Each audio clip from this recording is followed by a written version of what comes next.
Hello, everyone, and welcome back to the United Star. And welcome to this week's transfer roundup. I've got Vishesh with me today, and we're going to go through some of the players United have been linked with, and also some of the possible players that are moving out.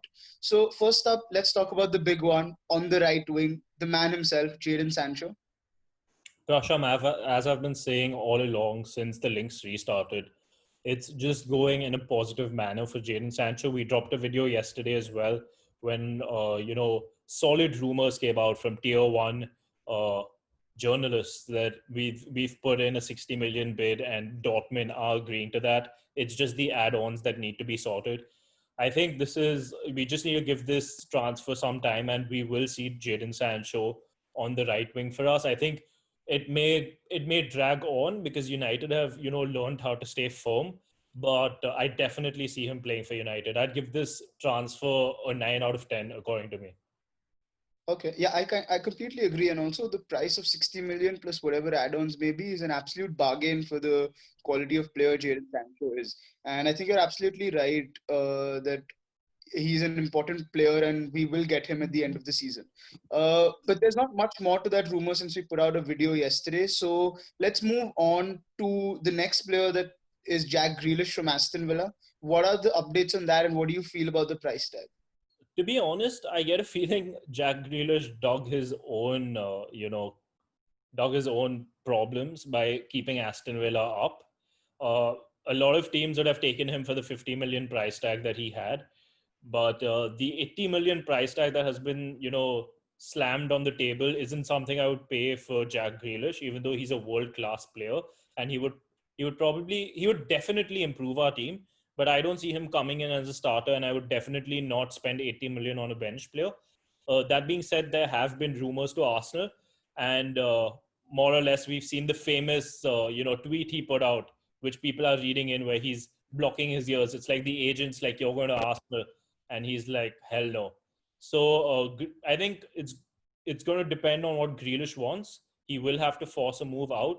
I'm not that confident about Grealish with the way things are going. I'd probably give this a 5 out of 10. It depends on how Grealish puts pressure on Aston Villa, saying that I want to leave, and whether Aston Villa are ready to reduce that asking price down to around about 40 to 50 million.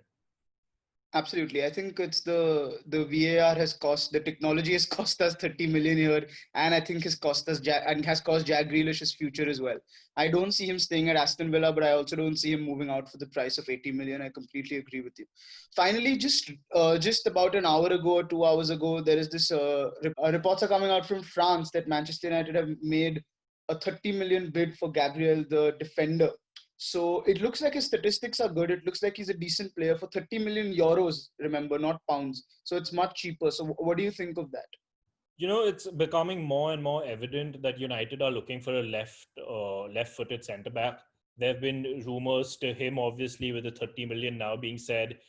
There were rumors to Pau Torres from Villarreal as well, Nathan Ake, who's apparently going to City. So definitely there is something behind us looking at a left-footed centre back. But again, according to the tweets and according to the information, his representatives are there to meet both Everton and Manchester United players. I mean, Manchester United representatives. And I get a feeling this is just a name drop. I don't think that the representatives are out there to meet Manchester United in specific. It's just been pushed so that Everton can up the asking price, because 30 million isn't that much for a class centre back, because I've been reading his five things that would be really good about him. He can play out from the back. He has aerial duels, one of 3.5 per match on an average. So he's definitely a good player. But I think this is just another name drop of Manchester United to increase the asking price. Right, right. I hope it's more than that. I hope that we do get him because he seems like a perfectly good player for that price. But as you said, the reports have just come out and it might just be a name drop and might be a rumor. Are there any other players that you think that we're being linked to that are coming in? So as I mentioned, there is a player known as Pau Torres who seems to be the kind that United want, because he is the left-footed centre back who could partner Harry Maguire, and he has a release clause of 44.7 million. pounds, which is relatively cheap for a defender who's fast. So he covers up for the lack of pace in Harry Maguire. So I could see that happening way more than the Gabriel deal happening.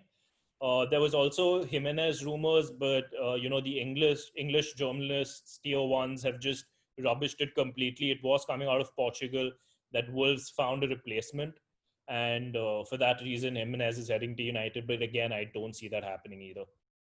Yeah, in that rumor, I have complete. I don't believe that at all, and that's one of the reasons I didn't bring it up. But yes, Raul Jimenez has been heavily linked with United over the past 24 hours, and I don't think there's much to it because I don't think Wolves want to sell Jimenez, and I don't think that United also want Jimenez. But moving on, there are some players that are moving out as well, and we're handling those deals quite nicely, especially Smalling and Alexis Sanchez, that we've given the teams a deadline that they have to come back before Europa or they sign them permanently. So what do you think of that? That seems some smart piece of business for once. I think something has changed with the United's management of transfers, because this is some outstanding business, putting pressure on the other side to buy these players before the Europa starts, because Smalling and Sanchez have been crucial for AS Roma and Inter Milan respectively. Sanchez has really used the COVID break to improve his form. He's been scoring goals, he has been assisting, and Smalling has been a rock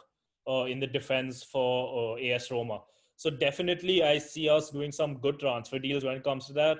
There've already been rumors that Inter Milan put in a bid saying that let us loan him for another season with a permanent buy next year and for 15 million.